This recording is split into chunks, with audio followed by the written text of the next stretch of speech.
उन लड़कों ने मुझे बहुत ज्यादा पैसे दिए और एक रात के लिए ले गए। जब पांचों लड़कों ने मेरे जिस्म से अपनी हवस पूरी कर ली तो अचानक उनका छठा दोस्त भी आ गया।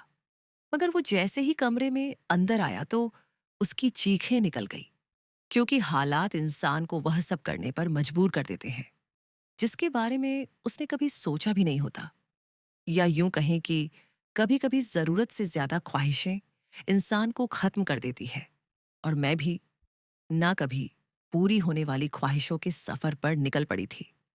मैं रात 12 बजे से उस छोटे से कमरे में बिस्तर पर पड़ी हुई थी और एक के बाद एक दूसरे लड़कों ने मुझे नोच डाला था। दर्द अपनी इंतहा पर था, लेकिन ये सब कुछ मैंने अपनी मर्जी से अपनाया था। ना ही मुझे अपने कपड़ों का होश था और ना ही जिस्म में उठने वाली दर्द भरी लहर का। दो ही लड़कों ने मेरा हाल ऐसा कर दिया था कि मेरा सारा तन जख्मी हो गया था। सोचकर ही मेरी आत्मा कांप रही थी कि और भी तीन लड़के मेरे साथ अपनी हवस पूरी करने आने वाले हैं और मुझे पूरी खुशी से उन्हें वक्त देना है। मैंने कभी सोचा भी नहीं था कि मेरी जिंदगी की कोई रात ऐसी भी होगी। यह सब मैं एक भारी कीमत के एवज कर रही थी, इसीलिए पीछे हटने का कोई सवाल ही नहीं था।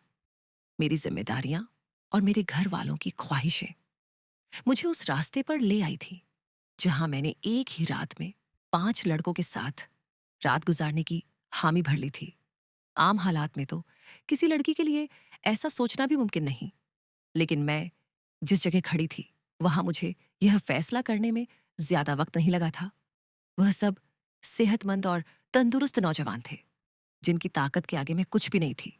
बिस्तर तक आने वाले दोनों नौजवानों ने लम्हों में मुझ पर काबू पाकर मुझे पूरी तरह अपनी हवस का निशाना बना लिया था। यह पहली दफा था जब मुझे किसी मर्द ने छुआ था। दूसरे लड़के के निकलते ही तीसरा लड़का भी कमरे के अंदर चला आया। मैंने एक गहरी सांस बाहर निकाली।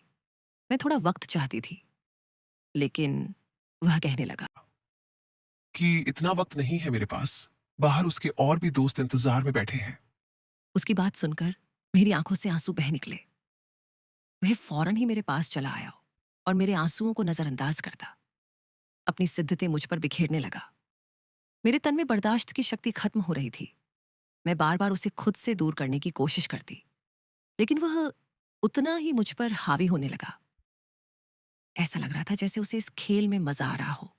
मेरे धक्का देने पर वह पहले से भी ज्यादा जोश में मेरे करीब आता, इसलिए अब मैं उसे रोकने की गलती नहीं कर रही थी और खामोशी से खुद पर गुजरने वाली इस कयामत को बर्दाश्त कर रही थी। 1 घंटे तक वह अपनी प्यास बुझाता रहा और जाते जाते उसने अपने दांतों के निशान मेरी गर्दन पर छोड़ दिए और कहने लगा कि अगर इसे दोबारा मौका मिला तो वह मेरे साथ दोबारा वक्त जरूर गुजारने आएगा। उसके जाने के बाद मैंने एक निगाह अपने तन पर डाली तो मैं कांप गई। जिस्म का कोई हिस्सा ऐसा नहीं था जहां जख्म मौजूद ना हो। तीसरे नौजवान ने तो हद से ज्यादा मुझ पर जख्म कर मुझे जख्मी कर दिया था।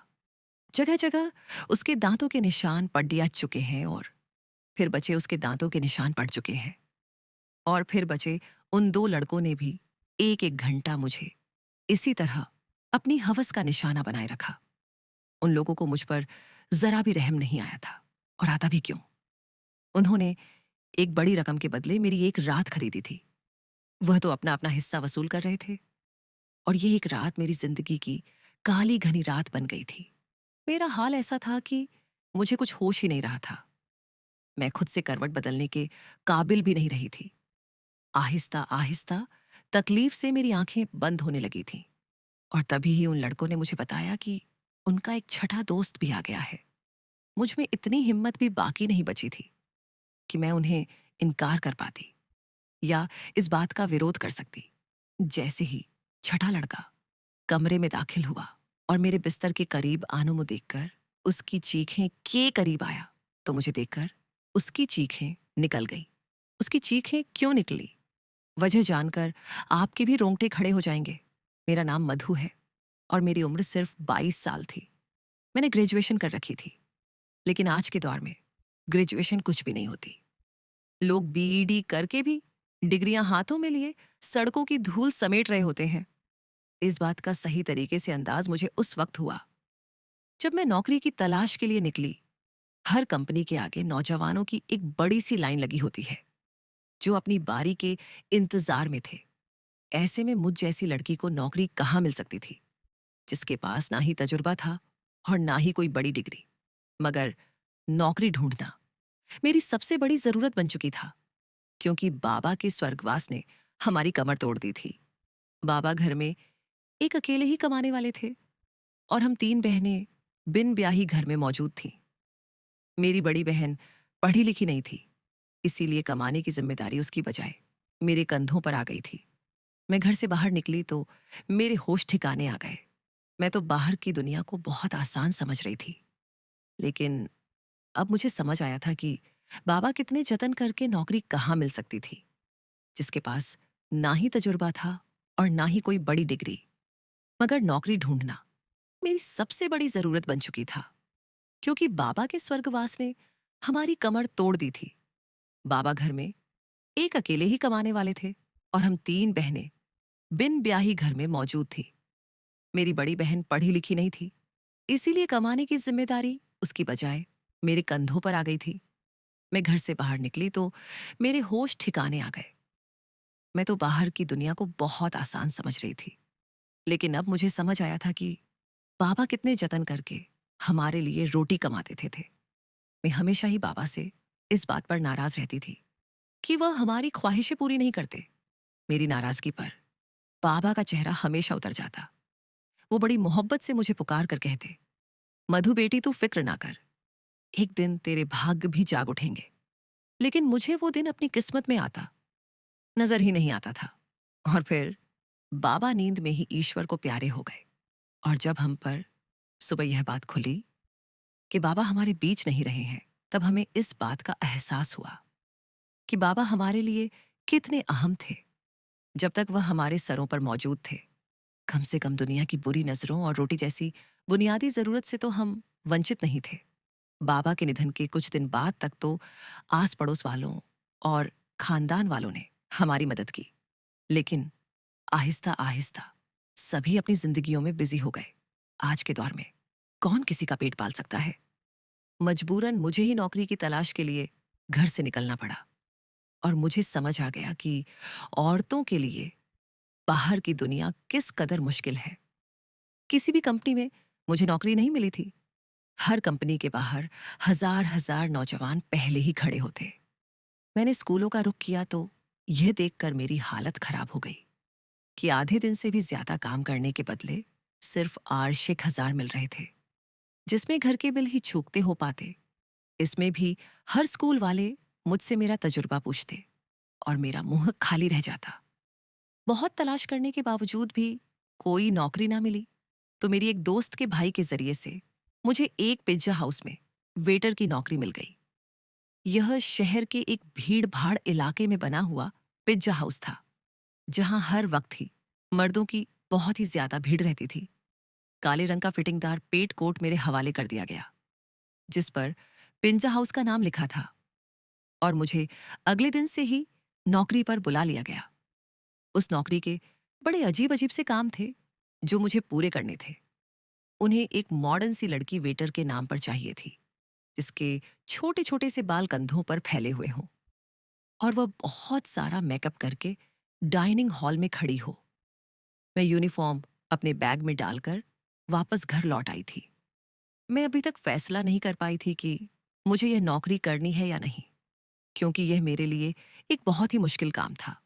बाबा की मौजूदगी में कभी बिना जरूरत घर से निकलने की नौबत भी पेश नहीं आई थी, और पिज्जा हाउस में तो इतने सारे मर्दों के बीच इतने तंग कपड़े पहनकर खड़े होना मेरे लिए एक बहुत ही घुटन भरा काम था। मगर भूख इंसान से सब कुछ करवा ही लेती है। मैं वहां से वापस घर आई तो मेरी माँ दरवाजे पर ही परेशान सी खड़ी थी। मुझे देखकर उनकी आंखों में आंसू आने लगे। मैंने माँ से कहा कि वह दरवाजे तक क्यों चली आई, तो माँ रोते हुए कहने लगी कि बेटा, बिजली के मीटर वाले आए थे और उन्होंने हमारी बिजली काट दी है। माँ की बात सुनकर मेरा दिल धक से बैठ गया था। गर्मी जोरों पर थी और ऐसे में बगैर बिजली के गुजारा करना बहुत ही मुश्किल था। लेकिन पिछले 2 महीने से हम बिल नहीं चुका पाए थे और शायद इसीलिए हमारी बिजली काट दी गई थी। माँ के आंसू ने मेरे लिए फैसले को बहुत आसान कर दिया था। मैंने माँ को गले लगाया और उन्हें बताया कि मुझे एक अच्छी जगह नौकरी मिल गई है और कल से मुझे नौकरी पर जाना है। माँ ने मेरे सर पर हाथ रखकर कहा कि अब तुम ही मेरा बाजू हो और तुम्हें ही अपनी दोनों बहनों की शादियां करानी है। माँ ने एक भारी जिम्मेदारी मेरे कंधों पर डाल दी थी और मैं सोच रही थी कि मैं यह जिम्मेदारी कैसे निभाऊंगी, लेकिन मुझे ही यह फर्ज निभाना था। माँ पूछ रही थी कि मुझे नौकरी कहाँ मिली है, लेकिन मैं उन्हें नहीं बताना चाहती थी कि मुझे कहाँ नौकरी मिली है। इसीलिए मैंने माँ से कह दिया कि एक बड़ी सी कंपनी में एक अच्छी नौकरी मिल गई है। मेरी नौकरी का वक्त दोपहर 3 बजे से रात 11 बजे तक था और यह बात मैंने बड़ी मुश्किल से माँ को बताई थी। मेरी नौकरी का वक्त जानकर वो हैरत से मेरी तरफ देखने लगी कि यह कौन सी कंपनी है जहां दोपहर 3 बजे बुलाया गया है। मैंने झूठ कह दिया कि यह एक मल्टीनेशनल कंपनी है जो 24 घंटे चलती है। इस वक्त हमें पैसों की इतनी जरूरत थी कि माँ ने और ज्यादा सवाल करने की बजाय मुझे तरक्की की ढेर सारी दुआएं दी और अगली दोपहर 2 बजते ही पिज्जा हाउस के लिए रवाना हो गई। मुझे क्या खबर थी कि यहाँ से मेरी किस्मत मुझे कहाँ ले जाने वाली है। मैंने अपना यूनिफॉर्म पिज्जा हाउस में आकर बदली थी। मैनेजर ने मुझे पिज्जा हाउस के दरवाजे के करीब ही खड़ा कर दिया और कहने लगा, आज तुम्हारा पहला दिन है, इसीलिए तुम हर आते जाते को इज्जत से वेलकम करोगी। और गुस्सा होकर कहा कि यह कैसा मुंह उठाकर आ गई हो, जाओ पहले मेकअप करो। मैनेजर की बात सुनकर मैं शर्मिंदा हो गई क्योंकि मेरे पास मेकअप नहीं था। वहां मौजूद एक दूसरी लड़की ने अपने मेकअप से मुझे गहरी सुर्खी लगाई। वह बड़ी तेजी से मेरे चेहरे पर अपना हाथ चला रही थी और उसके बाद जब मैंने आईने में खुद को देखा तो हैरान रह गई। मुझे मालूम था कि